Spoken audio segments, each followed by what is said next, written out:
Senhor presidente, no último domingo, nós concluímos as eleições em primeiro turno, onde foram eleitos todos os parlamentares estaduais, federais, vários governadores e outros candidatos ao Executivo ainda terão que concluir o processo eleitoral no dia 28, salvo engano, no dia 28 agora do mês de outubro, quando acontecerá o segundo turno. Eu quero, senhor presidente, dizer que nesse momento não vou fazer uma análise nem das eleições, nem do resultado no meu estado do Amazonas. Voltarei a fazer com bastante detalhamento essa análise das eleições, porque entendo que nós não concluímos ainda o processo eleitoral. Então, a hora não é só de avaliação, a hora é de falar do Brasil, a hora é de voltar a falar do meu estado do Amazonas, porque das principais decisões ainda está para ser tomada, ou seja, a escolha de quem será o próximo presidente da República, que acontecerá no último domingo desse mês. Então, o que nós temos que falar é sobre as candidaturas à presidência da República.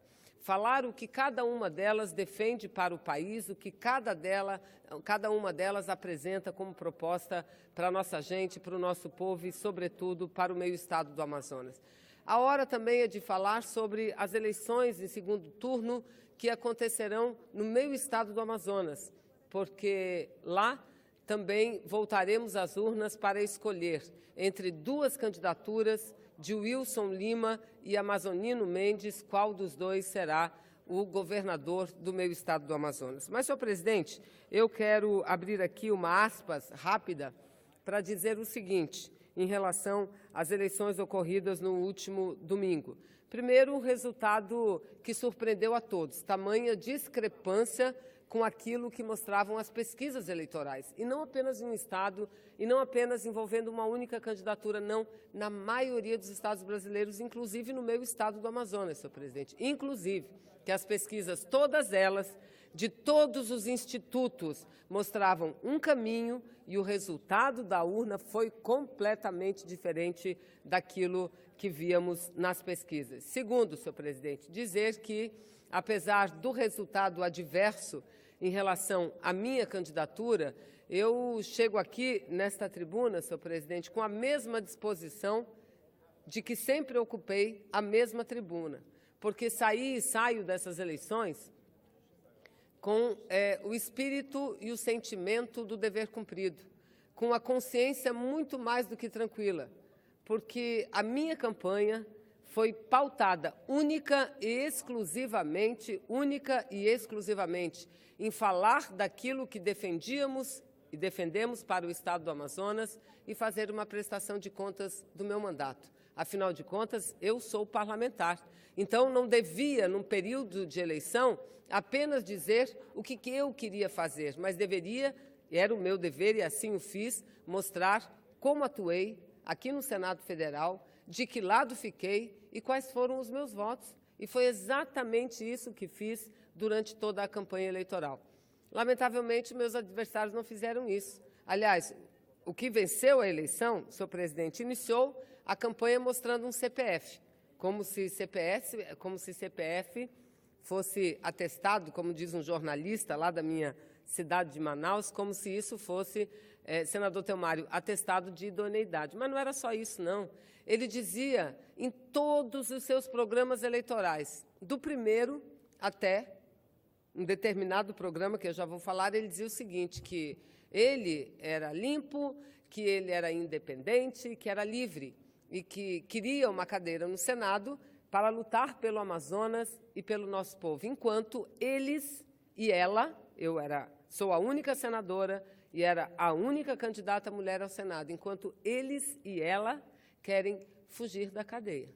Essa foi a campanha eleitoral que nós enfrentamos lá. Ingressei na Justiça Eleitoral desde o primeiro minuto. Perdi no primeiro julgamento. Recorri à Justiça Eleitoral e ganhei. Lamentavelmente, muito tarde já, muito tarde, porque isso se disseminou muito. E eu quero, então, nesse meu primeiro pronunciamento, após o primeiro turno das eleições, dizer o seguinte: isso não vai ficar assim. Isso não vai ficar assim. Essa pessoa que fez isso vai responder pelos atos e palavras, acusações levianas que fez durante a campanha inteira. Porque se há alguma coisa que me orgulha muito, senhor presidente, é a minha postura na política brasileira. 30 anos de mandato parlamentar. Nunca recebi absolutamente nada indevido. Aliás, nunca fui sequer acusada de corrupção. Não, nunca. De corrupção, nunca, senhor presidente.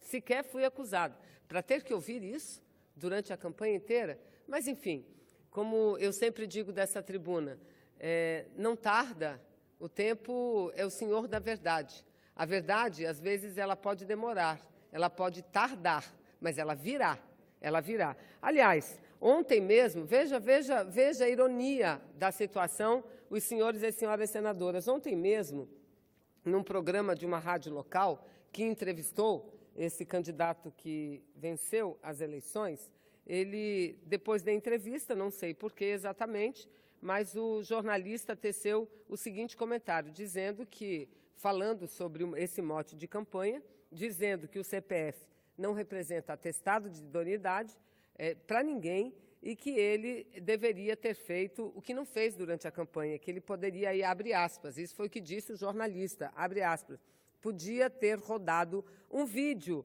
onde é colocado em evidência com as mãos no pacote do célebre mensalinho que era pago pelo Alfredo Nascimento. E o jornalista se diz arrependido de não ter rodado esse vídeo. Um vídeo onde dizem que ele estava recebendo um tal do mensalinho que era pago pela prefeitura todos os meses.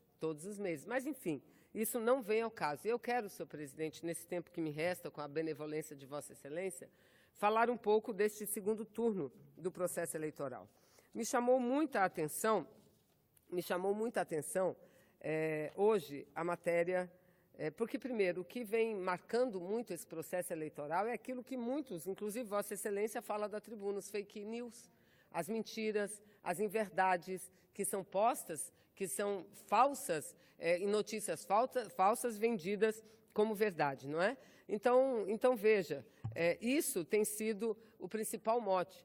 O candidato Haddad, que é o candidato que não apenas nós apoiamos, mas que demos a candidatura de vice-presidência, que é de Manuela Dávila, inclusive tomou uma iniciativa muito importante de fazer um pacto contra em conjunto com o seu adversário para que cessem esse tipo de fake news, para que ambas as candidaturas possam repelir esse tipo de atitude, principalmente por meio das mídias sociais e por meio de aplicativos dos telefones como o WhatsApp e outros. Isso é muito importante.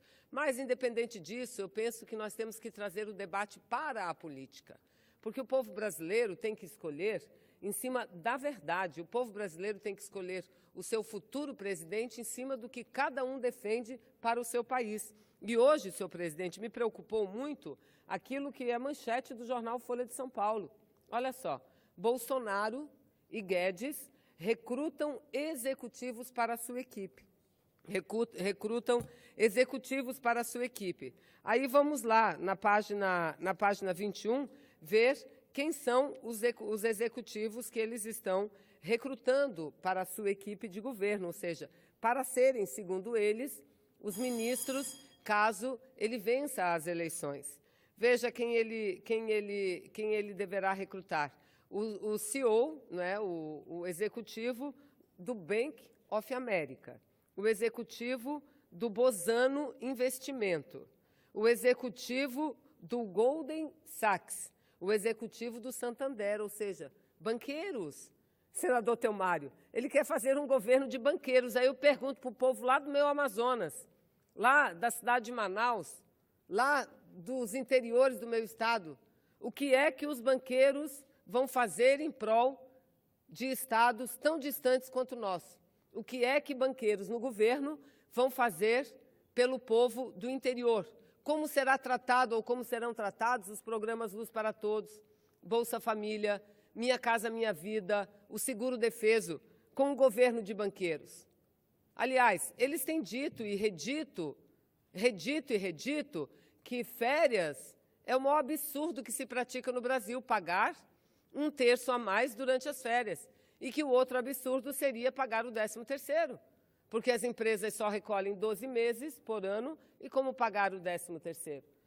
Então, é isso que a nação brasileira tem que discutir, é isso que a nossa gente precisa discutir. Aliás, esse Guedes, Paulo Guedes, que dizem é quem, de fato, manda no Bolsonaro, é quem determina, quem dá as regras de governo, quem fez o programa, é a cabeça pensante de Bolsonaro. O que Paulo Guedes já falou sobre incentivos fiscais? Que ele é contra. E eu vou falar isso todo dia aqui dessa tribuna, para que a gente do meu estado, e olha que no estado do Amazonas o resultado para presidente foi 43-40, contra o nosso candidato Haddad, 43-40, ou seja, muito equilibrado. Mas o que é pior, o estado se dividiu entre interior e capital. A capital votou com a candidatura que venceu, o interior votou Haddad. E votou Haddad por quê? Votou Haddad por conta do Bolsa Família, por conta da mudança que está ocorrendo nas cidades do interior, e não só nas cidades, está mudando a vida das pessoas, porque as universidades estão chegando no interior. Olha que maravilha, senhores senadores. Quando que eu, que vivo no Amazonas há mais de 40 anos, há quase 50 anos, como que eu não imaginava que nós pudéssemos ter um dia tantas faculdades como temos hoje, públicas, Universidade Federal do Amazonas, Faculdade de Medicina no interior.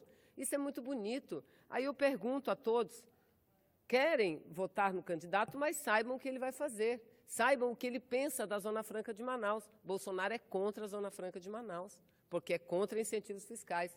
Saibam o que vai fazer com os programas sociais. Então, quem recruta banqueiro para fazer parte de governo é porque não está preocupado com o povo brasileiro, muito menos com o nosso interior, com o interior do Amazonas. Eu, antes de dar a parte a Vossa Excelência, senador Theomário, eu quero, senador Lazier, dar aqui uma informação, e em seguida, se Vossa Excelência me permitir, concedo a parte ao senador Theomário, para que possamos concluir meu pronunciamento, que Vossa Excelência já está me dando minutos extras, né? Mas eu quero aqui, em decorrência das inúmeras notícias que estão saindo nos jornais, inclusive aqui no Folha de São Paulo, que o meu partido, o PCdoB, estaria ou está entre os partidos que não alcançaram a cláusula de barreira.